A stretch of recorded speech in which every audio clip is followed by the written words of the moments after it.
What's going on, everybody? Blazing here. Welcome back to another Raid Shadow Legends video. And today I brought on a special guest who he said, you know what? We're done. It's over. We're finished with Raid. But is it really? Or is he just playing closet Raid? We're going to find out today. We're going to ask him why he left the game, what his frustrations were, and possibly what would get him back and how life is after Raid. But let's introduce who it is. It is Mr. Bick. Bick, what is going on, brother? How are you? Hey, Blazing. I'm epic. I'm great. I have so much free time all of a sudden. How about you? Free time? What is that, man? I don't know what free time is. Free time. Whew. Yeah. Yeah. So you recently left Raid about a month, right? And it's not the first time you've done it. I know you've had a family thing going on in the past where you took some time off. And I think you kind of enjoyed that, if I'm not mistaken. So I guess my first question to you is going to be, are you actually quitting Raid? Is this the end of it? Or is this just you taking a break? Or are you just kind of like playing Raid in the closet, when nobody else can see it, when you're not streaming it or anything? No, I'm definitely quitting Raid. I do have an agreement with my clan leader that I'm gonna still have my account available to them for clashes and CVCs and stuff until they find the proper replacements. But basically, I've said my farewells already and I have checked out. Yeah. So you haven't actually logged onto the game. I'm guessing your clan leader or one of your clan mates is currently using the account or driving the account, correct? Yeah, if they want, and if they're like not available to do it, but they do need the clash points, and I have a bit of time, then yeah, I'll basically just turn on auto battle because I have everything basically automated in all areas in the game for my account, so I can just hit go ahead and just go take a shower or something. Okay. But otherwise, for CVC and stuff, yeah, my clan leader can just hop on. Okay. So you're still helping out the clan. You're still taking care of them. That's pretty cool. That's good to know. Until they find a replacement. Yeah. He's like, but Yeah. until they find a replacement, because this is not a long-term Yeah. thing. So I got you. To give some context, we had 5 people quit in the same week. Ooh. In the clan. Okay. So yeah, it was like, oh, well, that's quite a bit. So I basically said, hey, I'm also quitting. I think I was like the second one to say that they were quitting in that week. Ooh. And then I had 1 before me and then 5 after me. So actually 7 in total. But I basically told my clan leader, hey, this is going to put you guys in a pickle, isn't it? So I basically just said, hey, okay, well, if it's like that, I'm not really in a rush. I'm done with the game. I am quitting officially, but, just to not screw over the clan too hard. What was like, I know we can come up with a list of things of why you left and what caused you to leave, or what your frustrations are with the game. But just 1 or 2 things, like what were the main, 2 reasons why you left Raid? The main 2 reasons. The first reason is the game stopped being fun as a game. The game basically became a second full-time job. Can you elaborate a little bit on that? Yeah, I can definitely do that. So basically, the amount of time you need to put into Raid Shadow Legends to be competitive and to remain on top of the meta is just a massive time consumer. And besides like running my own account, I was also like helping a lot of other people and also like trying to stream things and stuff. But it just wasn't fun anymore. And the amount of time that went into running my account was a lot. So let's ignore helping other people, just keeping up with my account, doing all the dailies, doing everything you can do on a daily basis was just ridiculous, especially with the introduction of hard mode faction wars, where basically you are constantly forced to rerun certain parts to get the 3-star challenges, because you need to get so many stuns, so many sleeps, don't weak hits, etc. It's just a time sink, and it's not a fun one. The second one is my account has in general a bad RNG seed. But there's also there's like a couple of areas, right, where you can be lucky in this game. First thing is champion polls, like the quantity and the quality of legendaries and mythics that you pull per shard. So basically your shard pulls. Mm-hmm. The second one would be your souls. Are you getting high blessings for champions you own? The third one is your rolls on gear, mainly talking about speed.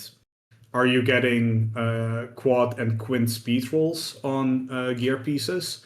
Or are you basically stuck on, hey, this piece rolled 2 speeds, let's go, this is amazing? Spoiler, that's me. And recently they introduced something new, right? Which is the relics. Are you crafting the good relics? And all 4 of these areas, my account has been unlucky in. My account is notoriously slow, even though I have a roughly 70% win rate in live arena. Me and my the people in my stream were always joking that my champions, my arena team, is so incredibly slow that I'm running a go 15. So basically, my opponent is already in his next match, and that's when I get to take a turn. Wow. And it really is, because I was like sitting at I don't know, like 70% win rate in live arena, like every season, like pushing, also like playing against like Kraken accounts and stuff. And yeah, I basically had no champion that was above 300 speed. Wow. Like I have a 6-star Odin who was like I don't know, like 260 speed, stuff like that. And yeah, like in a meta now where people are like pushing 500 speed, I literally had matches where my opponent went 3 times before I got to see a turn. And I don't mean like 3 of his champions. No, I mean his entire team went 3 He got 3 times rotations. before He I got it. basically cycled out before you even got Yeah, first. Wow. yeah. Basically, he triple lapped me before I got a turn. So yeah, it's really insane how bad the RNG is for this account, and this is something I can go really deep into this because we're talking about pseudo number generators, and one thing I always say is that when you can predict randomness, it means it's no longer random. All right. So, the RNG definitely is an issue. I do feel a lot of times like that just should be deleted.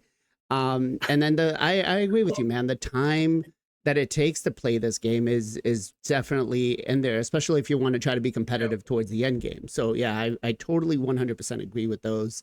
People at home are gonna say, "Well, you're playing a casino game. What did you expect?" Right. Well, here's the thing: for the people that actually ever have set foot into a casino, when you go into a casino, you have a lovely experience. You have nice-looking people that are well dressed. You have good food, great drinks. The drinks are on the house, by the way. Like you can go into a casino and just have some drinks and stuff. At least where I'm from. So if you go to a casino in real life, you go there to get pampered. You go there for the experience, Mm-hmm. unless you're a true gambling addict. You go there for the enjoyment. You go there for the enjoyment. It's Yeah. for relaxation. It's a day out. Raid is not like that.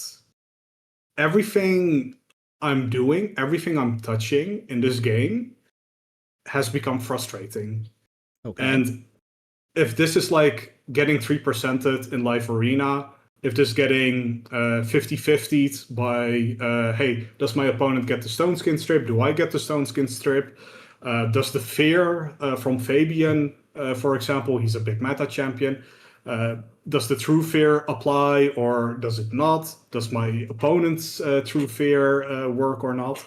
Or is it, hey, we're crafting these relics, and Plarium came out with a very, very overpowered relic, which we didn't cover, which was the Crown of Corruption, right? It's so ridiculously how much speed the Crown of Corruption gave when it's first released that Plarium already had to nerf it, I believe, right? Yep. And for me, basically, I said, listen, we have these four areas: shard pools, soul pools, gear rolls, and artifact relic crafts. I basically said, okay, listen, I have an upcoming relic craft with all mythic materials. If I don't craft a mythic relic, I'm out, because there's no point in trying to compete with an account where I have to pour 3, 4, 5 times more resources than people in the same spending bracket to keep up with them. Hmm. Right? It's different because I'm trying to be competitive. You know, like I'm not playing this game as like a casual. I want to be competitive in a game because I get enjoyment out of that. And when I'm every possible point of RNG, you get bad luck, it's no longer fun. And it's better to just move on and go somewhere else. Going off of that, what have you been doing after raid since you're not playing anymore? Like, what have you been doing? Yeah. Well, first of all, I've been enjoying some free time because I don't have the second full-time job after I finish my first full-time job.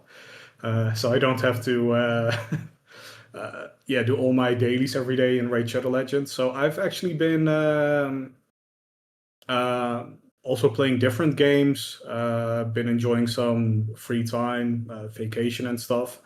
Because how many times have we seen that somebody goes on vacation and they have to message their clan, hey guys, I'm not going to be active as much because Yeah.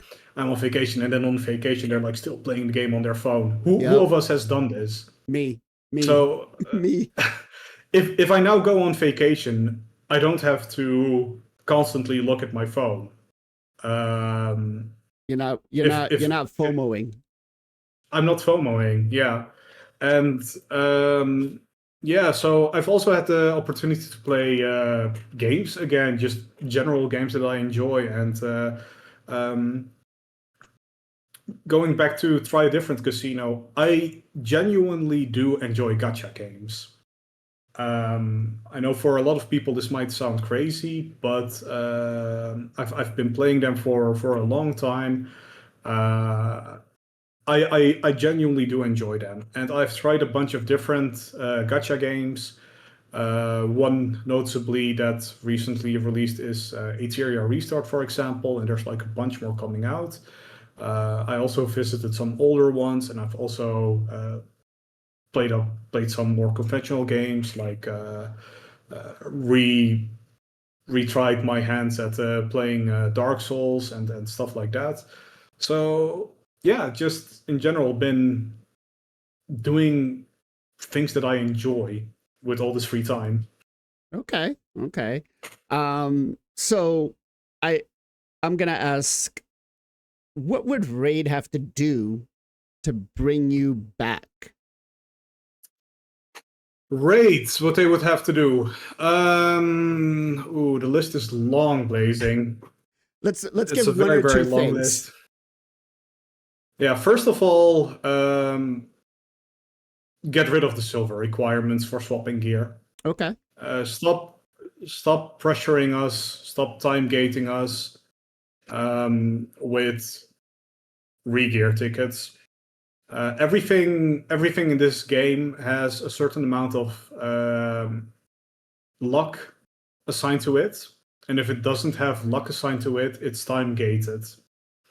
and the time gating causes stress. So if I play a game, I just want to be able to play the game on my own terms most of the time, right? Hmm. I don't want to be like, okay, between now and midnight, I have to do this after working a full-time job, because if I don't, then my regear ticket is going to run out. And I'm Right. sorry, giving us a daily regear ticket is not cutting it. If Fair you're going to point. do that, just make the executive decision. Hey, we're going to do something good for the community. We're going to do a proper quality of life thing for our game. We're going to get rid of the silver cost for changing gears, especially now that we've introduced hard faction wars, where we have failed the community in providing additional challenges that aren't like straight up bullshit, because basically hard faction wars is their end game, and they Yep. are basically saying, hey, our end game consists of you putting stun sets on a common champion, like what's her name, the preacher lady. Uh, um I, I don't even she know. was in let me quickly look it Sister up. On Sister Militant, Militant. right? Really? You Yeah, used because her? she has. I used her. I have Secret in that faction. Wow. I built two Sister Militants in a stun set to do end game content, Wow. while having a +1 Seekfront with my Seekfront is decked out. Like he has a Gore Crescent with triple mythic gems in it, maxed out. 6-star blessing, empowered with insane gear on him, like, and there I was, like, running end game content with two Sister Militants in a stun set. You didn't have a sick friend or anything? No, that's what I say. I have a Seekfront. He's And not a sick empowered, friend. I'm six sorry. stars. A Cupidus. Cupidus? No, I don't. Oh. Damn. No, I That don't. is I don't. hard.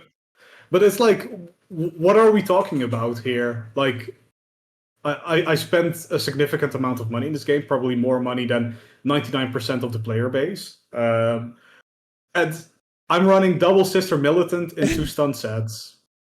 And this is Damn. your endgame content? You have failed at this point. You have failed. There's nothing else to say about it. Okay. Yeah, I don't think I know Ash a while back did a video on Sister Militant, but I don't think I've ever I don't think I've ever leveled anything like that. I would dare to say, yeah, so my only common is Ziffy Sniper, Shield Guard, and Armiger that I've leveled to 60. Everything else, like, I don't even bother. Oh, sorry. I've got Yeah. a monk too, Outlaw Monk at 6-star. I I didn't 6-star them. I didn't need to. But the fact that my most scarce resource as a spender is silver, and now I have to waste my silver on Sister Militants because, heck, everything in this game costs silver. Like, I'm surprised that logging in doesn't cost silver at this point. Why does popping shards cost silver? Why does booking a champion cost silver? Books are rare enough.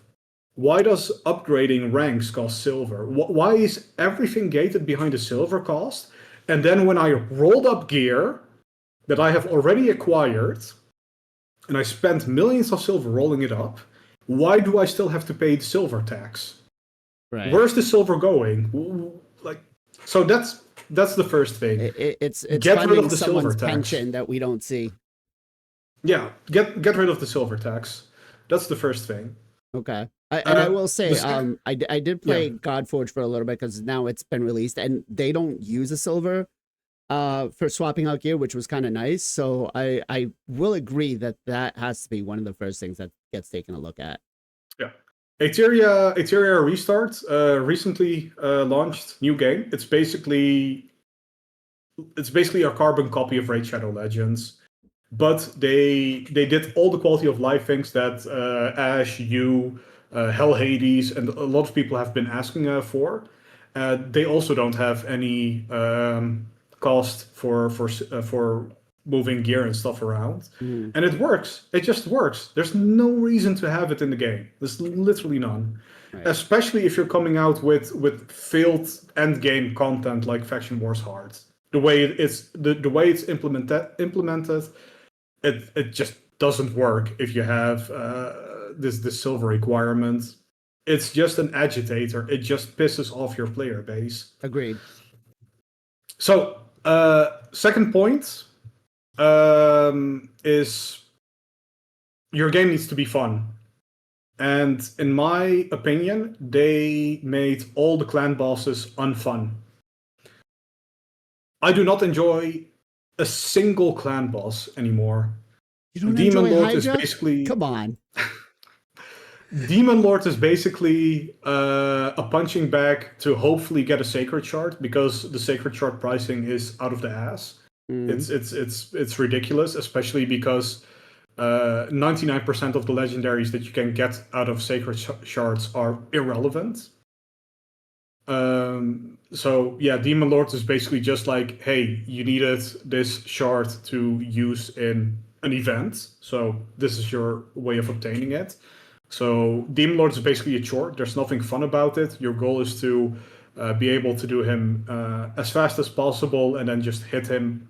And if you can one key him, that's it. You don't care about him anymore. Right. He is dead Um, content. it's mega dead content. Then Hydra has been beaten to death.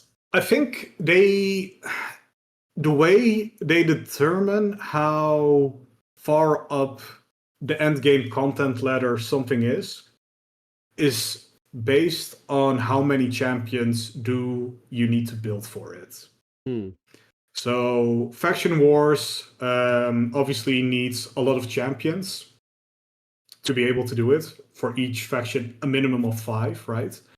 So Faction Wars, especially Faction Wars Hard, is endgame content, purely based on the amount of champions that you need to build. Hydra, you need to build 18 champions, which is quite a lot, right? It's more than Chimera, for example. But at the same time, I don't know. It's been mentioned so many times ever since the rework. Nobody enjoys Hydra anymore, and the main reason for this is Serpent's Will. A lot of people will say, Mm. but I think this is incorrect. I don't think it's necessarily Serpent's Will. You need to provide better context, and this is something the community and a lot of content creators has failed in my opinion. The failing is being giving proper feedback. The specific interaction that makes Hydra unfun is the fact that you have this interaction where a random head will spawn. They will have Serpent's Will, and then this head can be the cleanse head that gets rid of all your debuffs, which is speed tuned with the poison head, which will put up poison clouds. Literally back to back. Back to back, yeah. So basically, you cannot kill the heads because they have Serpent's Will. Then the head will cleanse off your burns, your block buffs, whatever, and then the poison cloud goes up. And you basically get in this awkward situation where you have no control anymore. And Hydra clearly has a meta, like we know what top tier performing champions are. And these champions, they are either able to deal with this, or they are able to deal enough damage where this becomes a non-issue, because you're still able to kill the Hydra heads through the poison cloud. Right. Example given being Trunda, for example. I also think the main problem with Trunda is that not everybody has a Trunda. I think if you would give everybody a Trunda in the game, probably 90% of the people who will say, yeah, Trunda needs a nerf, would not be able to make or create or run a proper Hydra key. Because I think a lot of, yes, Trunda is a tool that enables you to do insane things. Now we have also Titus, for example. But even if you give everyone like a paintbrush, they don't become Leonardo da Vinci, right? Right. There's a lot of things that goes into a proper Trunda key. So the community needs to stop saying they need to nerf Hydra, they need to nerf Trunda, because Trunda is not the issue. There will always be a best champion. You just have to accept that. This is how all these games are designed. All these games, they have a golden apple sitting at the top that they can throw into this event so that people will spend, they will go hard, because that is how they make their money. It's not going to happen. Accept it, move on. Learn to combat Hydra with other things. The problem is the interaction with Serpent's Will, the Cleanse Head, and the Poison Cloud that goes up in rapid succession, which you have no control about, removes the option of a lot of things that this game offers us. And this is something they need to get rid of. Yeah, we have one more clan boss to finish off the clan boss cycles, which is Chimera. Chimera Trials. Chimera ties in with the biggest power creep we've ever had, which is artifacts. Artifacts have relics. Sorry, relics. Mm-hmm. Relics, they have a big problem, and that is that you don't control what you get. So for me, one of the reasons I quit is I did not craft any mythic relics. I was willing to accept getting bad gear rolls, getting low speed, having bad shard luck, having bad soul pulls, if I was getting good relics. But I wasn't getting good relics. And I think we're gonna have maybe not this live season, maybe not this live arena season, maybe it's already started. But in the next 2 live arena seasons, I expect people more commonly to have full rosters of like full teams, not rosters, full teams in live arena, where everyone has mythic relics on the champion. Ooh, okay. And I think this is going to be near unbeatable.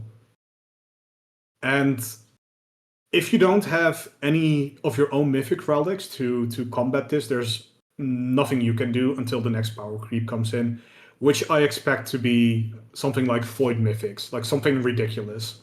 Mm. So if you're trying to be competitive and you're not getting the good relics, you just cannot be competitive.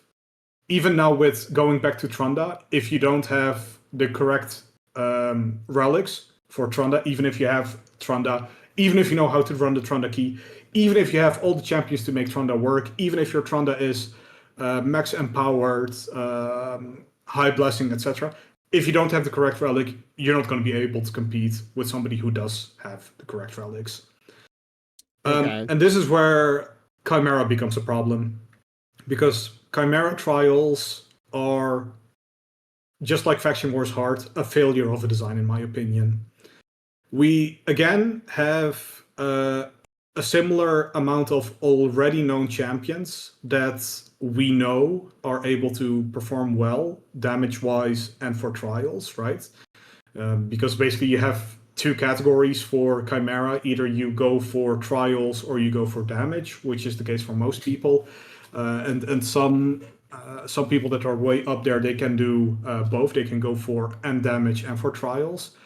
But this is where bad design comes in, because obviously you want to be able to hit Ultra Nightmare, you want to win the clashes, etc. However, for your personal gain, for the relic crafting materials, it benefits you more to hit high trial counts. Right. And high trial counts is pure suffering, because you need to correct champions. You have the chance of affinity messing you up or 3%ing, and all the layers of RNG that can happen in Chimera makes it a lot of unfun. It's a time sink. I have to go RNG fishing for my trials. I don't want that. I want to click auto and be done with it, because there's enough things I already need to do in the game. And I think it's a very, very big oversight of Plarium that they didn't make Chimera Void Affinity on all rotations, on all forms. Okay. For Hydra, I think it's fun that the heads have different rotations with different affinities. It makes sense. I have 6 champions. I can work around it. I have the extra champion slot to deal with this.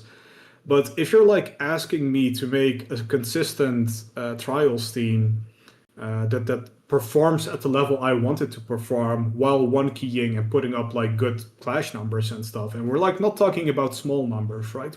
We're talking about like billions of clash points, like 8 billion minimum ideally to get all the Right. chests per week. You want to be able to put up at least 8 billion clash points every week while doing these trials. And you cannot do that if you only have like if you don't have like a certain specific group of champions. And even if you have them, like you will still be like subjected to RNG. And for me, again, this is a failure on the design team. And I really try to give them the benefit of the doubt, but I feel like the more they add to the game with every edition, they are messing up. And it's not like they're giving us signals like, hey guys, sorry, we messed this up. We acknowledge and we're gonna make changes to fix things. There's none of that. Like even with the gear thing, instead of like saying, hey, we had the event where we had free regear for what was it, a week, 2 weeks or Two something, for a weeks. Two very long weeks. Yep. time. 2 weeks. And everyone was like happy. The game was fun. The game was so much Mm-hmm. more fun. And then they were like, well, we'll look, and they didn't say, okay, guys, you were right. We're gonna give this to the community. No, they were like, okay, well, now you can do a daily quest where you get this regear ticket for one Right. hour. Like 1 hour. What are we talking about? I cannot even finish a Trunda key, a Hydra key. Right. That means Right. that if I have 2 champions that I need to gear swap because they're using the same gear, then I can put the gear on one champion, run the key in Hydra, but I cannot put the gear back on the other champion for next time. Right. So it's just failure after failure. And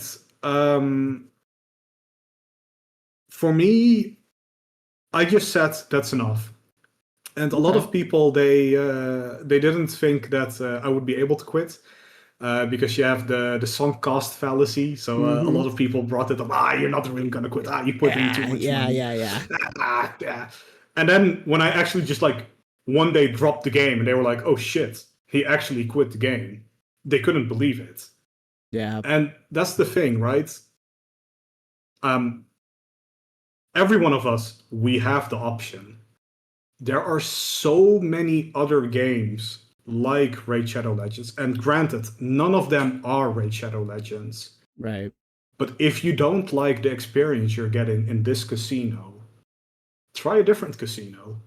Fair point. Fair point. I definitely echo your frustrations, and I agree with a lot of your, point of views. So I guess let me ask, is there anything else you want to say farewell to the community or anything like that? Or are you just completely leaving? Anything you want to say to Plarium? Anything I want to say to Plarium? I think Plarium um, Plarium needs to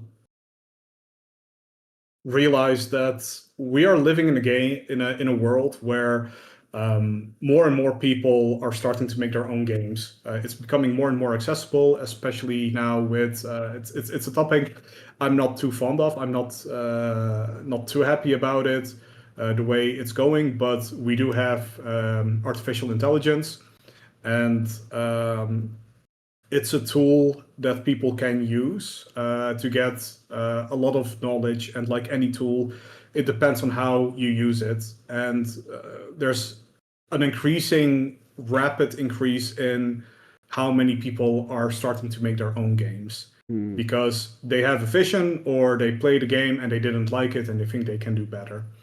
And I think I heard a lot of people quit the game, and I know like there's this graph where yeah you have ups and downs and stuff, but uh, when the ups and downs become bigger and bigger, that is worrisome for any developer.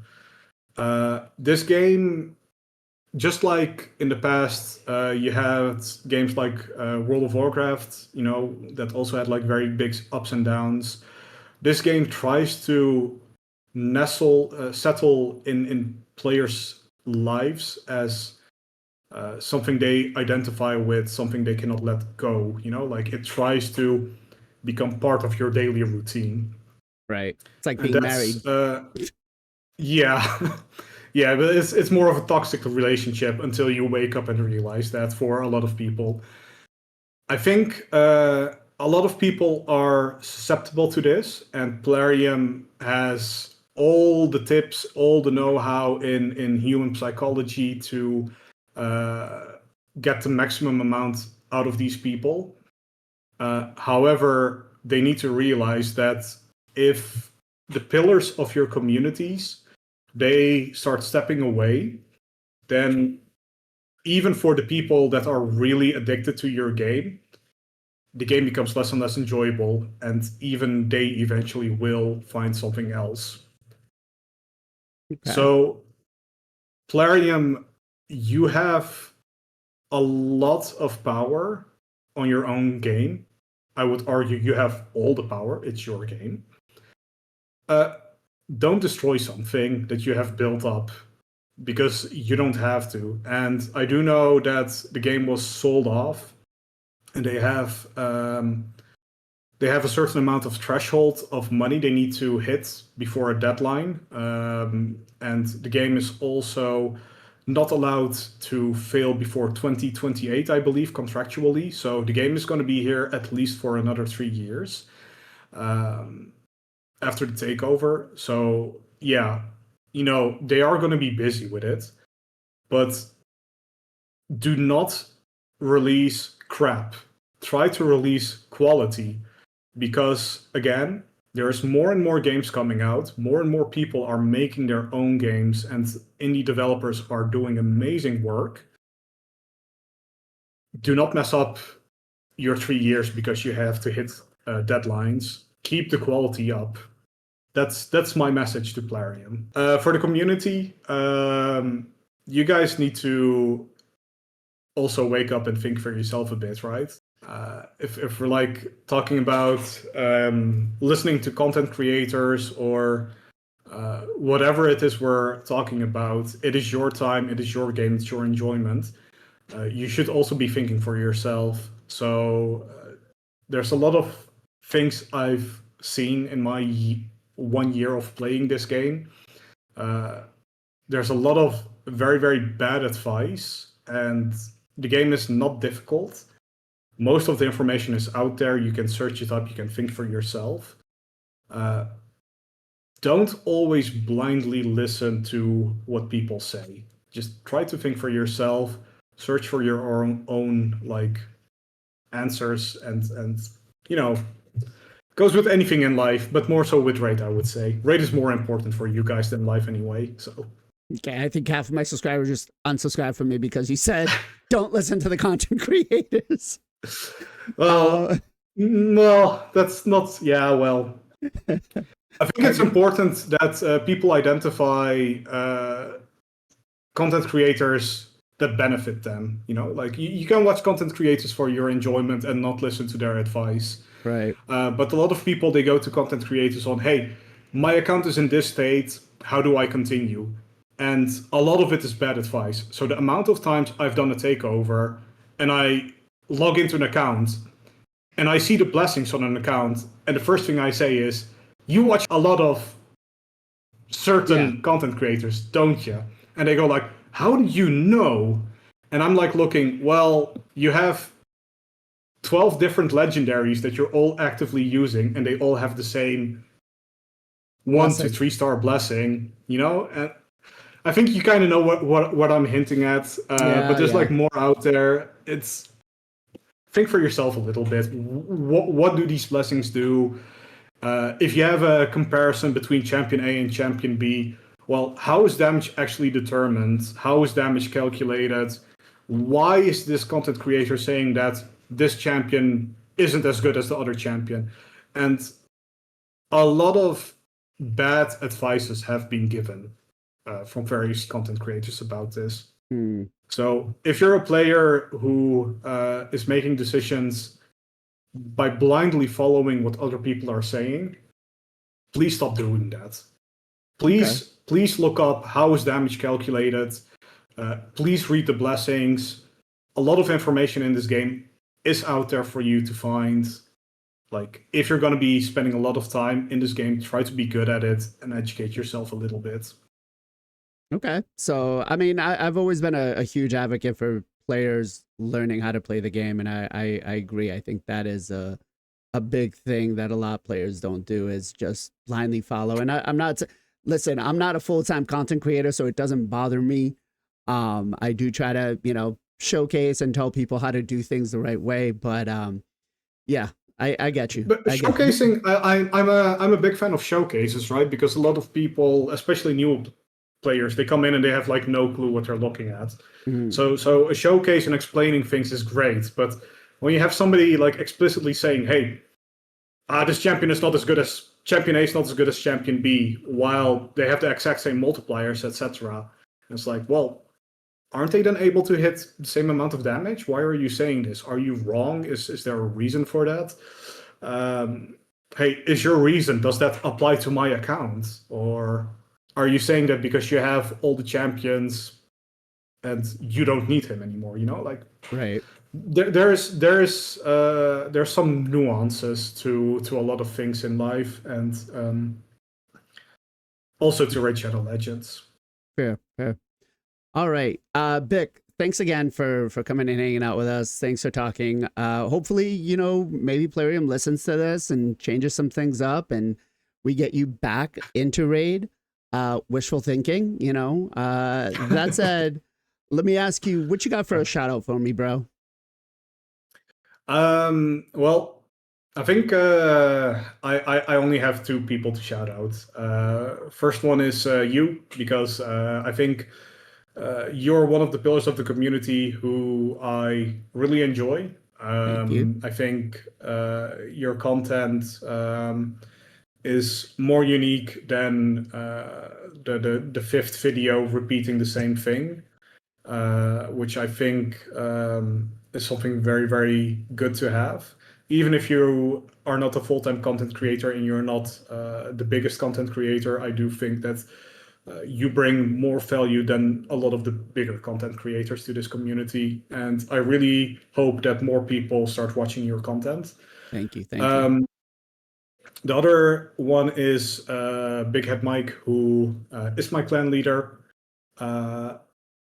I like the no bullshit attitude. A lot of people on YouTube, they have this persona where they pretend to be nice for the camera, because, oh, we want to present people with an enjoyable experience. And I do get that. A lot of people, at the end of the day, they just want to unwind and they don't want to have much stress on their minds and stuff. Big Head Mike is not one of those people. Big Head Mike will say things the way they are. And I really enjoy that. I enjoy honesty and purity of people. I don't like the masquerade, so to say. Join us every Sunday, 2 p.m. EST, for the Knights of Teleria podcast, where we dive into the world of Raid Shadow Legends, discussing everything from free-to-play strategies to pay-to-win insight, and covering the journey from early to mid-game. Whether you're a newbie or a seasoned player, we have something for everyone. Don't miss out on the Knights of Teleria podcast, the only podcast for Raid Shadow Legends. All right. Well, again, thanks so much for coming out, for hanging out with us, Beck. I guess, guys, make sure you go check Beck over on Twitch. I know he's not streaming a lot yet. He will start streaming, hopefully soon. Check him out on some of the other games that he's been playing. And I hope to see you guys all soon. As always, much love, much appreciation. Be well, be safe, be good to each other. We'll catch you guys next time.